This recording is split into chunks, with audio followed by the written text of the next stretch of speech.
अस्सलामुअलैकुम वरहमतुल्लाहि वबरकातुहू। इत्तिकाफ क्या है? What is इत्तिकाफ?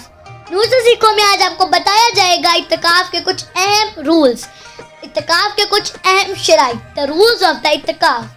इत्तिकाफ एक रूहानी इत्तिकाफ है जो मुसलमान की तरफ से रमज़ान के आखिरी अशरे को किया जाता है। इत्तिकाफ is of the 10 days. In this that we will live in the one room and pray to Allah, worship to Allah. इबादत गौर व फिक्र और खिलवत के जरिए अल्लाह का कुर्ब हासिल करना।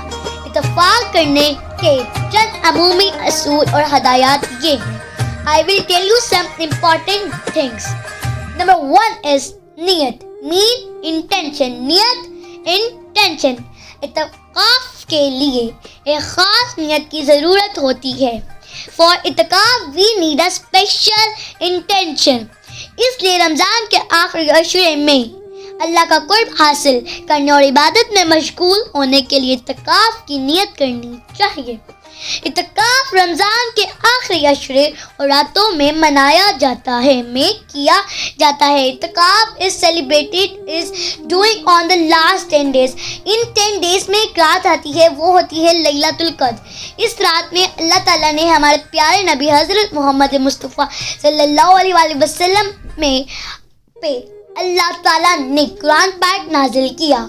On that night, Allah Ta'ala revealed the Quran Pak on our Prophet Muhammad sallallahu alaihi wasallam, जो रमज़ान के 20वें दिन के ग़ुरूब आफ्ताब से लेकर ईद का चांद नजर आने तक होता है। फ़र्द को खलूवत के लिए मस्जिद के अंदर एक गोशा या मखसूस जगह का इंतखाब करना चाहिए। शराइत रूल्स। इत्तिकाफ मर्द और औरत दोनों कर सकते हैं। हालांकि बाद अलमाए मस्जिद के अंदर मर्दों और औरतों के लिए अलग अलग जगह बनाई गई हैं। Separate things for female and male. अंदर मर्दों के लिए मतलब कि जो मस्जिद है उसके अंदर मर्दों के लिए और औरतों के लिए अलग-अलग जगह बनाई हुई हैं। इत्तिकाफ शुरू करने से पहले मसाजिद के हकाम खास तौर पर अगर इत्तिकाफ के लिए मखसूस जगह हो, तैयारी प्रेपरेशन। इत्तिकाफ की नियत साफ करके क़याम के लिए ज़रूरी इंतज़ामात मसलन बिस्तर, बेड और बैतुल खला और घर वालों को अपनी नियत से मुताला करते हुए सरगर्मियाँ एक्टिविटीज़ इत्तिकाफ के दौरान मुख्तलिफ इबादत में मशगूल रहें, जैसे कुरान पाक की तिलावत, ज़िक्र, अल्लाह ताला का ज़िक्र, इख्तियारी नमाज और इस्तिग़फ़ार और गौर व फिक्र की तस्बीह वगैरह। मीन डैट जब आप इत्तिकाफ में हो तो आप ज़्यादातर अल्लाह ताला की इबादत करें, ज़्यादातर अल्लाह ताला की इबादत में मशगूल रहें।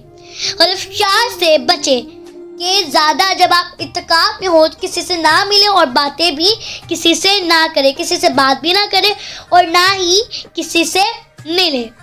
तो जब आप इत्तिकाफ में हो तो आप ख़ुलाफ़ात से बचें, ख़ुलाफ़ात को बहुत ज़्यादा कम करें कि किसी से भी ना बात करें, ना ही मिले। दुनियावी सरगर्मियाँ, गैर ज़रूरी गुफ्तगू और गैर अबाती मकसादित से बचें। इत्तिकाफ को तोड़ना, टू ब्रेक द इत्तिकाफ, ब्रेकिंग इत्तिकाफ। अगर ज़रूरी हो तो 10 दिन में मुकम्मल होने से पहले इत्तिकाफ को ख़त्म किया जा सकता है। अगर कोई प्रॉब्लम हो, कोई एमरजेंसी प्रॉब्लम हो तो आप जो है इत्तिकाफ को ब्रेक कर सकते हैं, मगर इस तरह फिजूल में नहीं। In not any problem so you can not break. Allah ताला give us the permission that कि अगर आपको कोई प्रॉब्लम है, कोई एमरजेंसी है तो आप उसको तोड़ सकते हैं। तो जो इत्तिकाफ है उसका इख्तिताम तब होता है जब ईद का चांद नजर आ जाता है, तब जो इत्तिकाफ होता है उसका इख्तिताम किया जाता है। तो मैं आपसे एक रिक्वेस्ट करती हूँ फ्रॉम न्यू से सीखो channel, there is a request कि जब आप इत्तिकाफ में हो तो ना ही आपका फेस नज़र आए, कि मतलब कि आपका जो फेस है वो फुल कवर हो और आप ज़्यादातर अल्लाह की इबादत में मशगूल रहें। और जब ये 10 दिन ख़त्म हो जाएंगे, अगर आपका फेस कवर होगा इत्तिकाफ के दौरान, तो जब ये 10 दिन कंप्लीट हो जाएंगे तो आपका face will be glowing like a sun, like a moon, कि आपका जो फेस है वो ग्लो करेगा। तो वीडियो अच्छी लगी लाइक भी करें, सब्सक्राइब भी करें और शेयर करें। अल्लाह हाफ़िज़, फिर मिलते हैं।